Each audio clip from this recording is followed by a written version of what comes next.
Jumpa lagi di TV. Ini adalah Realme 9 4G atau Realme 9 4G, varian paling terjangkau dari keluarga Realme 9 series.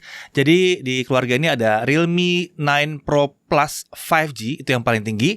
Lalu ada Realme 9 Pro 5G. Dan kemudian ini adalah varian 4G-nya, sekaligus yang harganya paling murah. Tapi masih di kisaran 3 juta sih.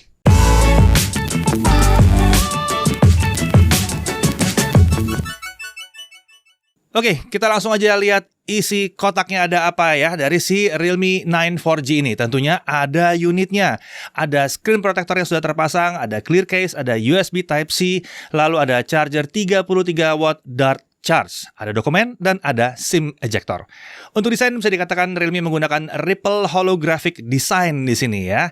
Realme 9 ini terinspirasi oleh cahaya dari gurun katanya. Kalau kena cahaya warnanya ini bisa berubah-ubah. Nah, material frame dan back covernya ini dari polikarbonat. Pilihan warnanya ada Stargaze White, ada Meteor Black, dan ada Sunburst Gold. Untuk dimensi 160,2 x 73,3 x 7,99 mm. Jadi tebalnya itu nggak nyampe 8 mili ya. Untuk beratnya 178 gram. Jadi ini cukup ringan memang. Di kanan kita lihat ada tombol power, di atas kita lihat ada mikrofon, lalu kalau kita beralih ke kiri, ini ada tombol volume, ada slot SIM tray non-hybrid, bisa 2 SIM card plus 1 micro SD. Di bawah ada headphone jack di sini ya, ada colokan buat headphone jack, lalu ada mikrofon, ada port USB Type-C, dan ada speaker. Speakernya cuma satu, jadi ini mono ya, pasti speakernya ya. Di belakang kita lihat ada 3 buah kamera plus LED flash. Kamera utamanya 108 megapiksel Pro Light Camera, f1.75, lensanya 6p, dan tentunya autofocus. Sensor yang dipakai adalah Samsung ISOCELL HM6, sensor baru yang pertama kali dipakai di Realme 9 4G ini. Belum ada detail mengenai sensor ini, tapi yang bisa dipastikan ini bukan sensor 108 megapiksel seperti smartphone flagship. Angka megapiksel bukan segalanya ya, jadi jangan berpikir kalau angka megapikselnya makin tinggi itu kamera pasti akan auto paling bagus, belum tentu. Untuk rekaman video, dia sayangnya hanya mencapai 1080p 30 fps, slow motion 720p 120 fps. Kemudian di sini masih ada kamera ultra wide angle di sini ya, 8 megapiksel f2.2 fixed focus. Perekaman videonya lagi-lagi 1080p 30 fps, dan ada kamera makro 2 megapiksel f2.4 fixed focus di 4 cm. Perekaman video tidak tersedia di sini melalui aplikasi bawaannya. Kita beralih ke sisi layar. Ini ada earpiece untuk telepon, lalu ada kamera selfie 16 megapiksel Sony IMX471.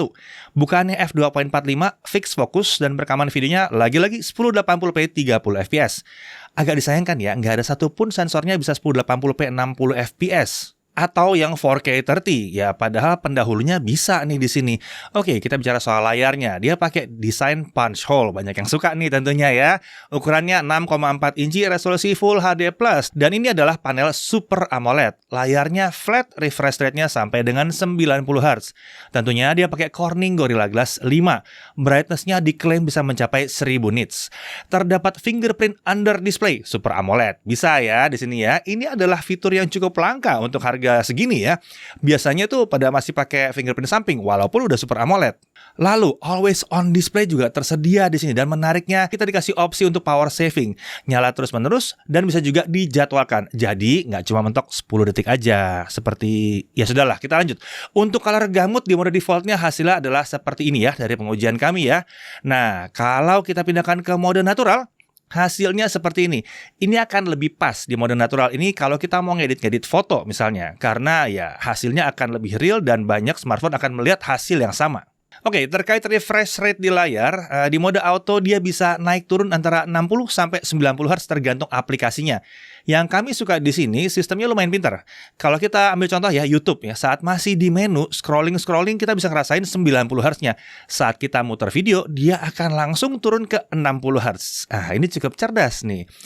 Lanjut ya, di sisi body kita tidak melihat adanya LED notifikasi, tapi kita bisa pakai fitur Edge Lighting. Layarnya akan menampilkan animasi saat ada notifikasi. Oke, untuk spek internalnya dia pakai SoC Snapdragon 680. Ya, kita udah pernah bahas ya performa 680 sebelumnya ya. Untuk RAM tipenya adalah LPDDR4X dan storage adalah UFS 2.2. Varian RAM dan storage-nya itu ada yang 6128 dan ada yang 8128. Unit yang kami pegang ini adalah yang 8128 dan saat pertama dinyalakan storage-nya udah kepake sekitar 26 GB. Harusnya 6128 juga sama ya. Lalu untuk baterai itu adalah 5000 mAh, chargernya 33 watt Dart Charge. Konektivitas tentunya namanya aja 4G, dia 4G. Jadi jangan diharap dia bisa jadi 5G, di-upgrade pun tidak akan bisa jadi 5G.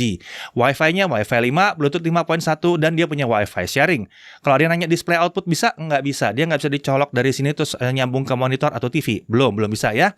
Kemudian yang disayangkan adalah di sini di harga segini belum ada NFC. Untuk sensor, ada accelerometer, ada gyro sensor, ada light sensor, proximity sensor, magnetic sensor, dan e-compass. Lumayan lengkap di sini. Untuk security, dia punya in-display fingerprint tadi, lalu ada face unlock tentunya. OS-nya pakai Realme UI 3.0, Android 12 nih. Terkait iklan seperti biasa, kita akan menemukan sedikit iklan di beberapa aplikasi bawaan dan saat kita instalasi aplikasi. Terkadang muncul iklan yang memang agak memancing nih, seperti iklan Bigo dengan foto-foto. ya, agak hati-hati aja, terutama kalau mau dipakai sama anak. Kita lanjut ke pengujian performa. Benchmarknya seperti biasa Antutu 9 kita lihat di 285 ribuan. Geekbench 5 single core 378, multicore di 1535. GFX Bench 1080p T-Rex off screen 40 fps.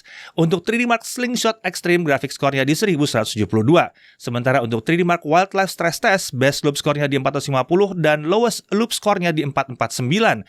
Stability-nya jadi 99,8%. Ya memang sudah seharusnya kalau pakai 680 stability-nya memang tinggi-tinggi ya.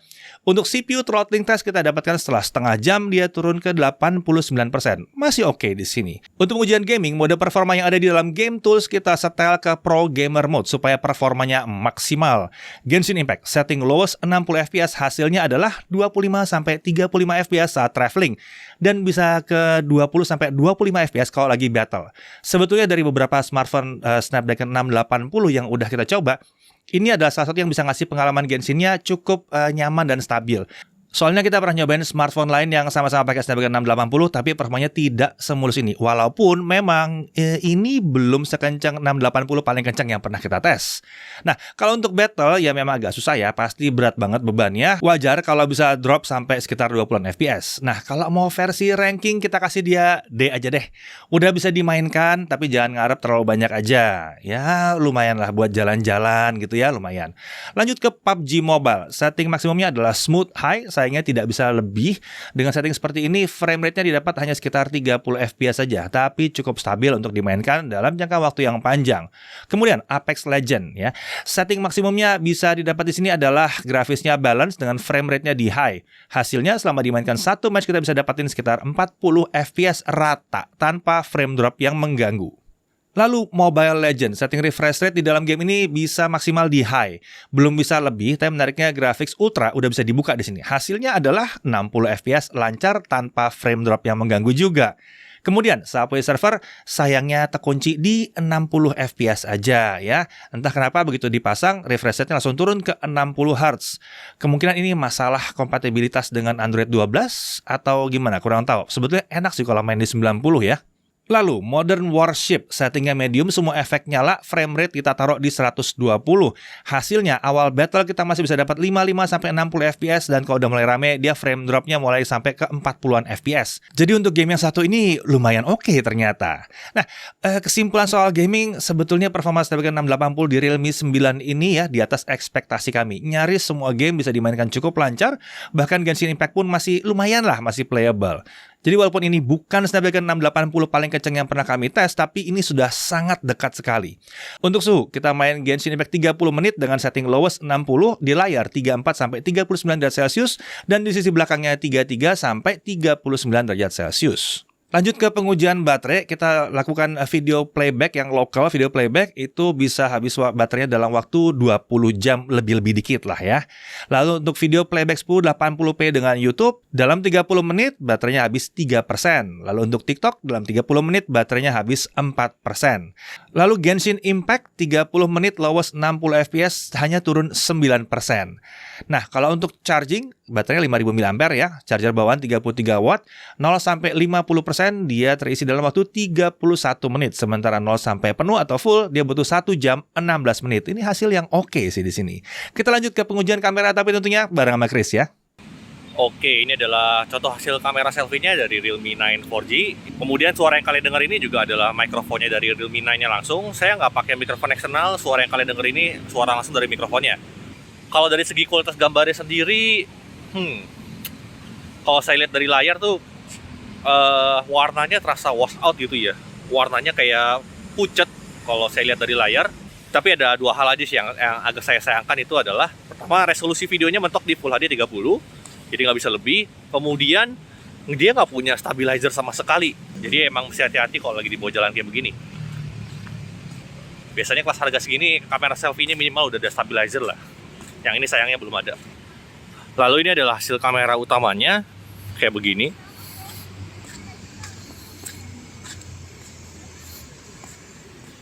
Sayangnya tidak ada stabilizer juga ya. Padahal ini kamera utamanya loh. Kalau untuk merekam orang hasilnya seperti ini. Warnanya nggak sepucat di kamera selfie tadi kan. Kalau kamera selfie tadi emang warnanya tuh nggak keluar banget tadi. Terus kalau kamera utamanya ini mendingan lah. Dari segi kualitas gambar sendiri saya bisa bilang ya standar lah untuk kelas harganya. Belum yang spesial-spesial banget. Jadi jangan berharap 108 megapiksel itu akan membuat hasil kameranya jadi luar biasa banget ya. Jadi ini termasuk yang standar aja hasil kameranya. Lalu ini adalah hasil kamera ultra wide-nya. Kayak begini. Maksimum di Full HD 30 juga. Warnanya masih oke lah. Nggak sepucat di kamera selfie tadi. Dan dia punya sudut pandang yang cukup lebar. Sayangnya stabilizer juga tidak tersedia ya. Jadi kalau dibawa jalan gini ya terasa gonjangannya. Kalau kamera ultra wide-nya untuk merekam orang hasilnya kayak begini. Lumayan lebar, asiknya. Cuman yang kualitas gambarnya, detail itu nggak bisa dibandingin sama kamera utamanya, ya jelas beda lah. Sekedar just oke aja lah kamera ultra wide-nya. Oke, kesimpulan soal kameranya sederhana aja. Jujur aja untuk kelas harganya ya, terutama di kelas harga 3,5 juta, kameranya ini agak di bawah harapan saya sih untuk kemampuannya dari kamera selfie-nya, kamera ultra wide-nya, bahkan kamera utamanya. Jadi 108 megapikselnya terasa gimmick gitu buat saya. Dan yang paling jadi deal breaker buat saya adalah di perekaman videonya sih, jujur aja. Kamera utamanya mentok di resolusi Full HD 30 dan di semua kameranya itu tidak ada stabilizernya sama sekali. Bahkan di kamera utamanya setelah selesai merekam pun nggak ada proses stabilizing gitu. Biasanya di beberapa smartphone itu ketika selesai merekam, paling nggak dia dikasih stabilizer setelah selesai merekam. Sedangkan di sini tidak ada sama sekali. Jadi ya gitu aja tes kameranya. Semoga Realme bisa memperbaiki kameranya lewat software update. Walaupun saya pribadi jujur ragu ya, karena saya ngerasa ini mungkin udah urusan hardware bukan software lagi. Oke, kita lanjut lagi ke pembahasan berikutnya. Oke, sekarang kita lanjut. Untuk Netflix gimana? Dia bisa L1 ya. Jadi bisa HD tapi tanpa HDR. YouTube HDR playback sayangnya di sini juga belum bisa. Sementara untuk haptic feedback, menurut kami getarannya dihasilkan sini termasuk standar untuk kelas harganya.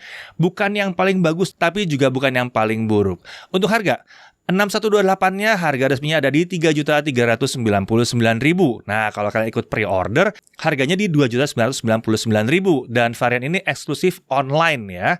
Lalu ada yang 8128, varian yang ini eksklusif offline. Ya, beda ya. Tadi online, sekarang offline. Pre-order ini berlaku dari tanggal 14 sampai 22 April 2022.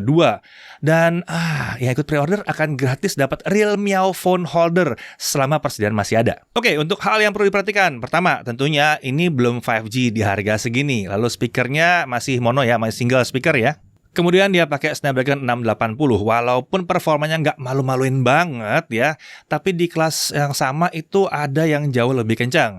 Dan jangan berekspektasi terlalu tinggi sama kamera 108 megapikselnya. Angka megapiksel bukan segalanya.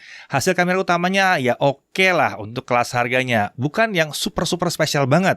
Kemudian hasil foto dan video dari kamera selfie dan ultra wide-nya masih agak belum mencapai harapan kami untuk kelas 3 jutaan. Kompetitornya itu ada yang jauh lebih oke dari ini. Lalu perekaman videonya maksimum di 1080p 30 fps aja, yang 60 fps-nya nggak ada. Walaupun memang konten sekarang masih banyaknya di 1080p 30, tapi sedikit berharap dia bisa lebih ya di sini. Lalu ya tentu ada iklan tipis-tipis. Dan tidak ada NFC, ini sayang sekali ya. Lalu kalau buat kalian yang mau banding-banding dengan smartphone Realme yang lain, anehnya di harga yang mirip ada Realme 9 Pro. SoC-nya udah pakai Snapdragon 695 5G pula, lebih kencang, ada NFC, ISP-nya sih mirip-mirip. Cuma beda layarnya itu IPS dan kameranya 64 megapiksel ya.